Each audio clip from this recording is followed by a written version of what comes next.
లగచర్ల దాడి ఘటన తర్వాత అయితే పోలీసులు చాలా మందిని అరెస్ట్ చేశారు అండ్ విచారణ కూడా చేస్తున్న పరిస్థితి కనిపిస్తోంది. ఇందులో రైతులు ఉన్నారు అండ్ ఇందులో కుట్ర కోణం దాగి ఉంది కాబట్టి చాలా మంది ప్లాన్డ్ ప్రకారమే ఈ దాడి చేసినట్టుగా పోలీసులు అయితే గుర్తించారు. అయితే రాత్రి మొత్తంగా 55 మందిని అయితే లగచర్లకు సంబంధించిన గ్రామస్తులను పోలీసులు అయితే తీసుకెళ్లారు.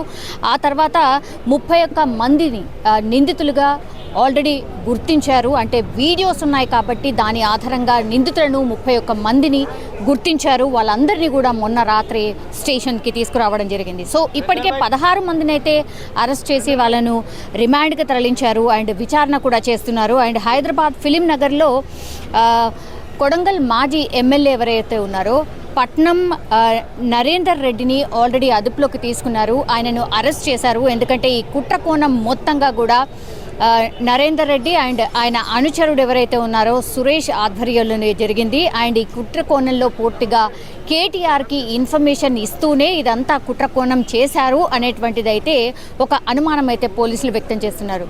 ముందైతే సురేష్ని అదుపులోకి తీసుకోవాలి, సురేష్ కోసం సర్చ్ ఆపరేషన్ అయితే కొనసాగుతోంది. బికాస్ A1 అక్యూజ్డ్ సురేష్ అనే పోలీసులు గుర్తించారు. అండ్ రిమాండ్ రిపోర్ట్లో కూడా మన దగ్గర ఉన్నటువంటి రిమాండ్ రిపోర్ట్ మనం చూసి పూర్తిగా దాన్ని చదివినప్పుడు మాత్రం రిమాండ్ రిపోర్ట్లో మొత్తంగా A1 నిందితుడు ఎవరైనా ఉన్నారు అనంటే నరేందర్ రెడ్డి అనుచరుడు సురేష్గా రిమాండ్ రిపోర్ట్లో ఫస్ట్ A1 అక్యూజ్డ్ సురేష్ పేరు అయితే నమోదైంది. ఆ తర్వాత 13 వరుసగా 13 మంది పేర్లు అయితే ఉన్నాయి. ఆ 13 మంది ఆ వరుస క్రమంలో 13 మంది ఎవరైతే పేర్లు ఉన్నాయో వాళ్ళందరూ అబ్స్కాండ్, అంటే ఇప్పటికీ కూడా పోలీసులు వాళ్ళ కోసం వెతుకుతున్నారు. సో ఈ 13 మంది టోటల్గా సురేష్ అండ్ పట్నం నరేందర్ రెడ్డి చెప్పడంతోనే ఇదంతా కూడా ఒక కుట్రగా దీన్ని అభివర్ణిస్తూ పోలీసులు అయితే ఒక అనుమానం వ్యక్తం చేస్తున్నారు. ఇప్పుడు పట్నం నరేందర్ రెడ్డిని ఆల్రెడీ అరెస్ట్ చేశారు.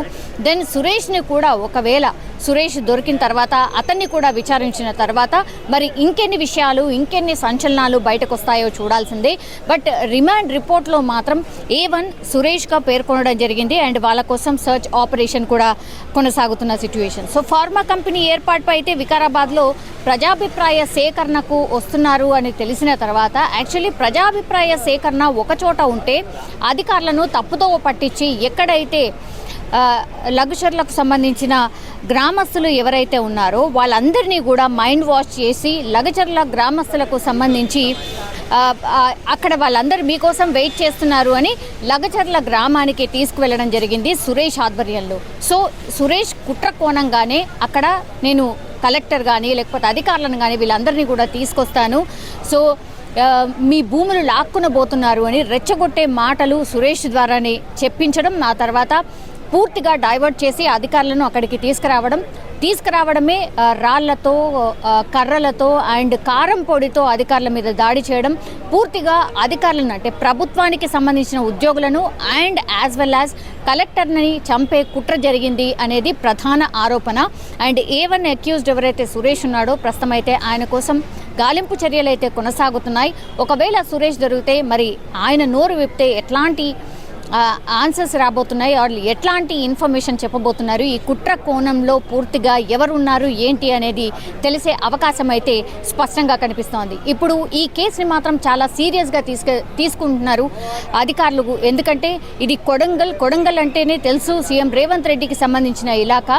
ఇది ఈ దాడి జరిగిన తర్వాత ఉద్రిక్తత చోటు చేసుకున్న తర్వాత మాత్రం చాలా అంటే చాలా సీరియస్ ఎలిగేషన్స్ కూడా వచ్చాయి. ఇంటెలిజెన్స్ ఫెయిల్యూర్ అని, సీఎం ఇలాకాలోనే ఇలా జరిగితే ఇక రాష్ట్రం అంతా పరిస్థితి ఏంటి అని, శాంతి భద్రతలు పూర్తిగా దెబ్బతిన్నాయని, ఇట్లా రకరకాల ఎలిగేషన్స్ అండ్ ఆరోపణలు వచ్చిన నేపథ్యంలో దీన్ని మాత్రం అధికారులు చాలా సీరియస్గా తీసుకున్నట్టయితే స్పష్టమవుతోంది. సో రిమాండ్ రిపోర్ట్లో మాత్రం A1 సురేష్ ప్రధాన అనుచరుడు ఆఫ్ పట్నం నరేందర్ రెడ్డి అని అనుమానిస్తున్నారు. సో పట్నం నరేందర్ రెడ్డిని యాజ్ వెల్ యాజ్ సురేష్ దొరికిన తర్వాత సురేష్ను కూడా విచారణ చేసిన తర్వాత మరి వాళ్ళ కాల్ డేటా ఆధారంగా ఇంకా ఎంత ఇన్ఫర్మేషన్ రావచ్చు. 42 సార్లు వీళ్ళు ఈ అటాక్ కంటే ముందు మాట్లాడుకున్నారు. యాజ్ వెల్ యాజ్ కేటీఆర్కి కూడా కాల్ చేశారని మెయిన్ ఎలిగేషన్. ఈ ఎలిగేషన్ కనుక ప్రూవ్ అయితే మాత్రం మరి ఎట్లాంటి చర్యలు ఉంటాయి ఏంటి అనేది అందరూ వేచి చూస్తున్న పరిస్థితి.